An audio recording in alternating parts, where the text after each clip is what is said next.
Étant petit, tout petit, je me suis retrouvé dans un milieu inhabituel, un milieu un peu défavorable. Le monde est réel, le monde est des vivants, troisième planète Terre. Un milieu qui ne me semblait pas du tout joyeux comparativement à celui dans lequel je vivais avant mon apparition, avant ma naissance, avant de commencer cette vie si douloureuse et malheureuse, les entrailles de ma mère.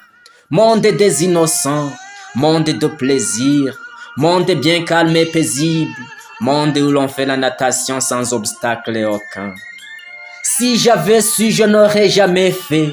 Un jour imprévu, un jour inattendu, j'ai dû quitter cette zone de confort pour me retrouver entre les mains froides, les mains d'une personne inconnue, une personne en tablier tout blanc, une personne sans pitié qui frappe même les innocents jusqu'à ce qu'ils pleurent, le docteur. Ce dernier me dit aussitôt bienvenue, bienvenue dans le monde vivant qui nous entoure, entre-temps que Dieu bénisse encore ces personnes.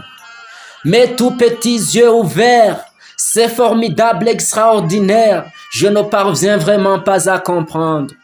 Beaucoup de questions sans réponse, beaucoup d'ambiguïté, beaucoup d'inquiétude, mais par après ma maman me calma de sa main douce que je suis né dans un pays béni.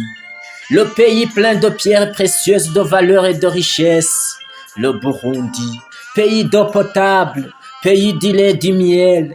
Et c'est toute une vérité totale et complète. Conditions climatiques favorables, végétation luxuriante et admirable, le sous-sol et le sol riche et fertile respectivement.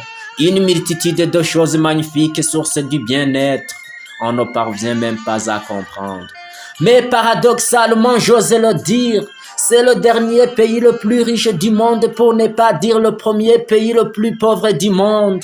La majorité de la population a du mal à trouver quoi mettre sous la dent. Déplacements difficiles, voire même impossibles, manque de carburant. Connexion plus ou moins rapide que l'escargot. Obscurité, pas d'électricité. Soif, absence de bière. Point de sucre, les enfants souffrent du kwashiorkor. Pourquoi ça alors? Je ne parviens pas à comprendre. Qu'est-ce qui manque? Tantôt on disait que le Burundi est un jardin d'hiver créé par Dieu lui-même. Jardin de fruits éternels. Jardin d'Éden. Peut-être que le Satan qui a corrompu Ève s'en est approprié. Seigneur, prends pitié du dit pays. Prends pitié de ton jardin. Prends pitié de tes enfants. Merci.